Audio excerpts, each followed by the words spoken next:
اگر آپ برج اسد لیو سے تعلق رکھتے ہیں تو یقیناً آپ نے کبھی نہ کبھی یہ ضرور سوچا ہوگا کہ آپ کی سب سے اچھی بنتی کس برج کے ساتھ ہے۔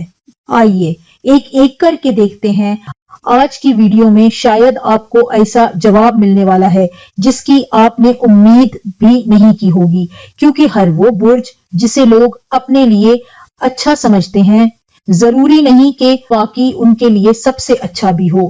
آج ہم آپ کے برج کا تمام بروج کے ساتھ رشتہ بتائیں گے، اس رشتے کی طاقت، اس کی کمزوری اور ڈیلی لائف کیسی ہوگی، اس لیے کہیں مت جائیے۔ اور اگر آپ چاہتے ہیں کہ ایسی ہی دلچسپ ویڈیوز سب سے پہلے آپ تک پہنچیں تو ابھی چینل کو سبسکرائب کر لیں اور اپنے دوستوں کو بھی بھیجیں۔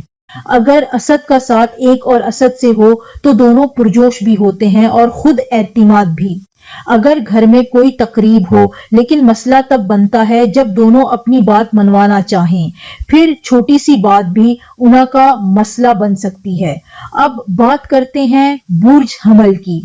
برج حمل اور اسد کی جوڑی بہت مضبوط مانی جاتی ہے۔ اگر ایک نیا کاروبار شروع کرنا چاہے تو دوسرا اس کا حوصلہ بڑھاتا ہے۔ اگر زندگی میں کوئی مشکل آ جائے تو دونوں ایک دوسرے کا ساتھ نہیں چھوڑتے۔ اسی لیے یہ رشتہ توانائی اور اعتماد سے بھرا رہتا ہے۔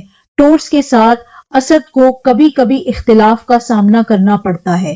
فرض کریں گھر کی سجاوٹ کرنی ہو، اسد چاہے گا کہ سب سے اچھی چیز خریدی جائے، ٹورس کہے گا ضرورت سے زیادہ خرچ نہ کرو۔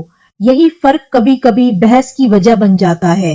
جوزا کے ساتھ اسد کا وقت عموماً بہت اچھا گزرتا ہے۔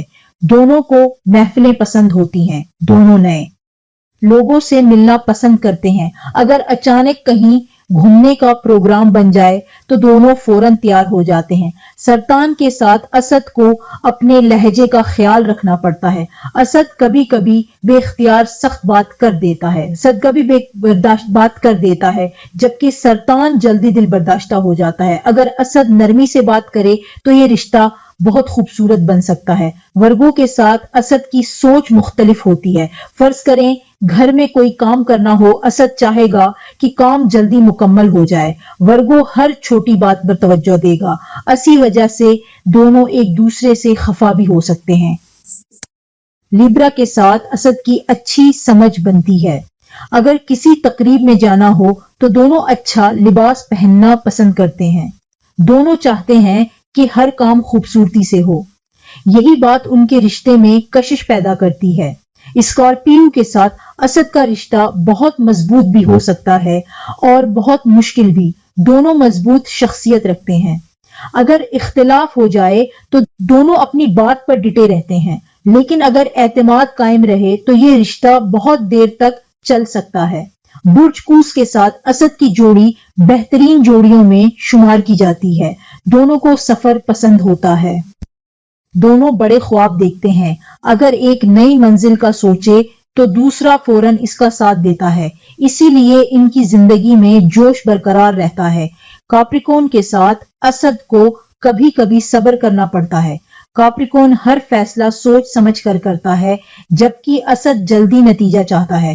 اگر دونوں ایک دوسرے کے طریقے کو قبول کر لیں تو رشتہ مضبوط ہو جاتا ہے۔ برج دلو کے ساتھ اسد کی کشش بھی ہوتی ہے اور اختلاف بھی۔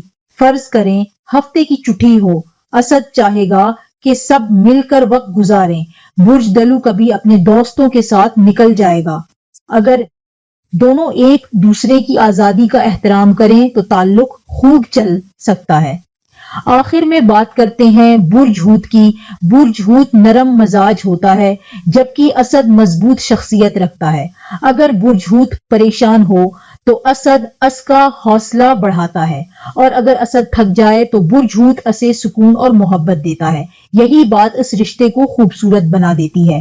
یاد رکھیں یہ عام نجومی مطابقت ہے، ہر انسان کا برتھ چارٹ مختلف ہوتا ہے، اس لیے کسی بھی رشتے کا درست اندازہ مکمل برتھ چارٹ دیکھنے کے بعد ہی لگایا جا سکتا ہے۔